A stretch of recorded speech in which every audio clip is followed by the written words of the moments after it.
Let's get into it. Today we're going to be talking about the GH5M2. This is the brand new LUMIX camera that came out that is not 100% the replacement for the GH5. In a lot of ways it is, but in a lot of ways that's what the GH6 is going to be. So we want to kind of give you guys some of the information as to where this sits in the line, how it plays with what the future holds for Micro Four Thirds, and hopefully give you guys some tips in where these cameras differ to help guide someone into the right direction and into the right camera within the lineup. So let's start. So with the current lineup of cameras that are coming out and with what is already in the market, obviously we've got the GH5, and that camera is going to stick around for a decent amount of time still. That was released in 2017, so it's a little bit long in the tooth these days. But, I mean, as most people remember, it was the first 4K 60p camera, unlimited recording time, no crop in 4K 60p. It had a logarithmic option that was a paid added unlock service for it. But it was also it was and still is to this day, a class-leading camera when it comes to anamorphic recording, or what's called open gate. And it still has some of the best image stabilization on the market, even for a camera from 2017. So when we look at what the system's going to look like by the end of 2021, we announced that the GH6 will be coming by the end of this year. And the GH6 is going to be a total revision of what the GH line can do and how it's going to solidify itself as a leader in the mirrorless market. So that camera is going to be getting a brand new sensor, brand new ground-up sensor. It's going to have an entirely new engine behind that sensor. So you're going to see some really cool stuff coming from there.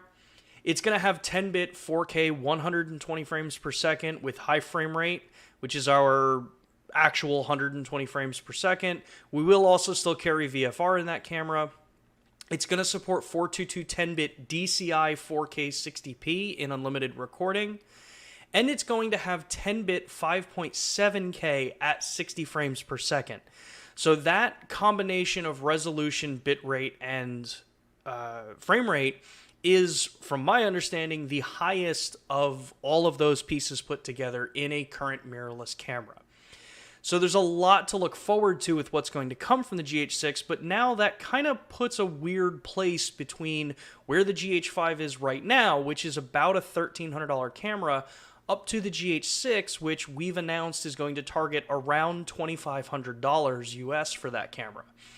So in an effort to provide a substantial update for GH customers, GH5 users, GH5 owners, or prospective GH5 customers, we had to basically make a decision. The GH5, the original camera, has hit basically a development wall. It's got about as much as we can squeeze out of that generation processor and the sensor and just what that camera can do. So firmware updates aren't really a major way to make that camera even better than it is currently. So looking at that and the fact that that camera sells for around $1,300 now, depending on the promotion that's running and sometimes even less than that, it opened up a big gap between that camera and where the GH6 is going to stand. So that's where the GH5M2 kind of falls into place. This camera is going to launch at $1,699 for the body and $2,200 for the kit. So you're kind of splitting the difference there, and it's still going to be $300 less than when the original GH5 launched, with all of the goodness that the GH5 had, but with a number of additional benefits that have now been added to the camera. So some of those high-level features, the GH5M2 is going to be getting 420 10-bit 60p internally, which means we're going to be able to do now internal and external 10-bit 4K 60p recording, which you couldn't do on the GH5. It was 8-bit internal only. The V-Log-L color profile is going to be pre-installed on the camera, so you're just going to have it right out of the box, ready to go. No longer have to work with the SFU1 upgrade kit. And then probably most standout of the GH5M2's current upgrades is the live streaming via Wi-Fi functionality that the camera's going to add. And we're going to dive into the details of this stuff throughout the training session here. So when you look at the breakout, how do we kind of envision this stuff laying together? So you have the GH5, which is still going to, like I said, it's going to be current for the time being. And that camera really does fit well with the hybrid shooter, someone who wants ultra high quality video, but also wants a really solid stills camera and needs to be able to balance back and forth between both of them. That was kind of the core of the GH series launch, even all the way back to the GH1. Knowing that the GH6 is really going to push much higher up tier for professional creators, so professional cinematographers, professional videographers, people who demand the most out of their equipment with the highest capabilities, that middle of the road gap there where photographers and videographers need something that has a reliable base, a reliable platform that it's been built on, but still pushes forward with newer technologies that have been added over the time, is really where the GH5 Mark II sits. And then now we're adding in the new generation of content creators, which we categorize content creators a lot of times as a mix of photographers and videographers. So it's a general consensus of people who come in and want to make some sort of visual art, whether it's photography or videography. And that's the streaming community. So people that are doing this kind of work day in and day out, people who are working video wedding professionals, corporate video professionals who now are being tasked with the requirement to broadcast events for people who can't necessarily be on site for those events. And we think the GH5 Mark II is going to fit that need incredibly well.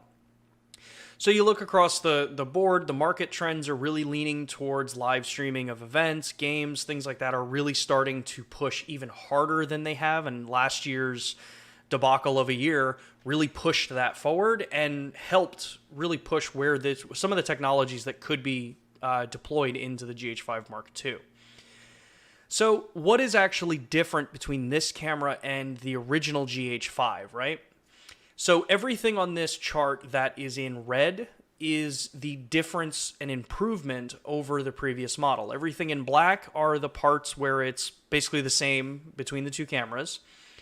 And then everything in gold is what's going to come in a future firmware update by the end of 2021, because we wouldn't be Panasonic if we didn't already have firmware scheduled for these cameras.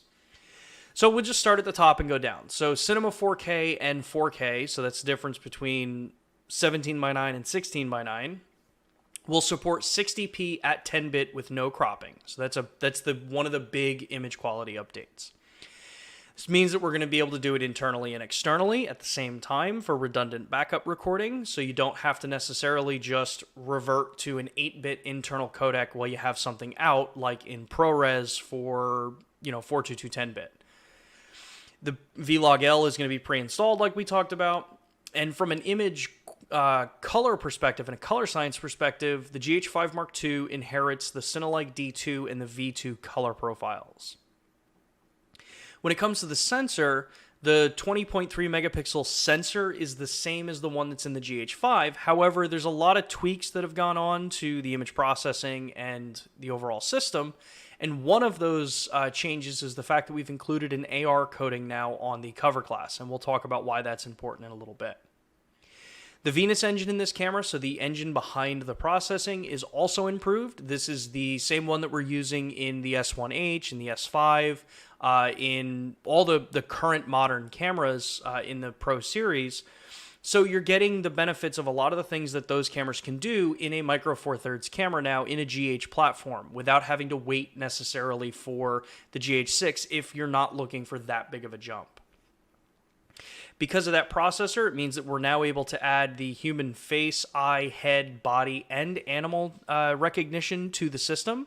So the deep learning technologies that we've put into the S5 and to the rest of the S series, they've all been now able to be brought over to the GH5, GH5 Mark II.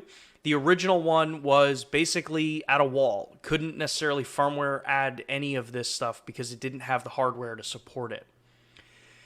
With that improved Venus engine, we're now also able to up the stabilization to 6.5 stops for dual IS2. When it comes to some of the physical changes, we've added a slightly changed rear fully articulating screen onto this camera. It's a 3-inch versus a 3.2-inch, but it's much higher visibility and it has a little bit higher of a resolution count, which we'll talk about why that's actually a more important thing here. The USB-C port has also been updated. So the USB-C port on the GH5 Mark II now supports power delivery and charge. So you can do full supply over USB-C as well as charge the camera, charge the battery while you're actually using it. And there are some specifications for that we'll want to cover. And then we have that live streaming functionality, which I'm going to show you a little bit of a kind of walkthrough of how this works. And the direct integration in with the LUMIX Sync app makes it probably the easiest option on the entire market for anyone that wants to do any kind of live streaming and event work. And then when the future firmware updates come by the end of this year, we're going to add Live View Composite for the photography market in there. And we're going to bolster some of those wireless and the streaming functionalities by adding USB tethering as well as the RTP, RTSP IP streaming functionality, which is found similarly in the GH1 box camera, which we use for broadcasts from LUMIX Live.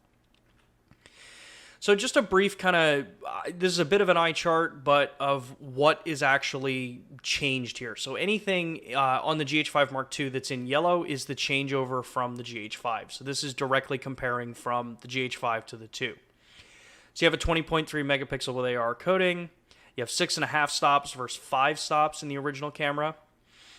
You've got the little bit higher frame rates when it comes to Cinema 4K. So you've got 24, 25, and 30p now, where the previous camera only had 24 and Cinema 24 in Cinema 4K 60 at 42210-bit. You also have now the ability to do 60p in Cinema 4K in 42010-bit. So that's an HEVC codec, where the GH5 didn't. You have the option of 60p in 42010-bit as well for UHD, so 3840 flavor of 4K 60p.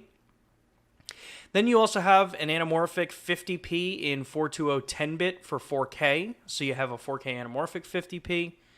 And then there's an increase in the variable frame rate functionality. So anamorphic 4K now has a variable frame rate option, as well as an increase in the Cinema 4K, since the GH5 didn't have that to begin with. And then, as we mentioned before, that simultaneous recording internally and externally with Cine 4K 60 as well as 4K 60.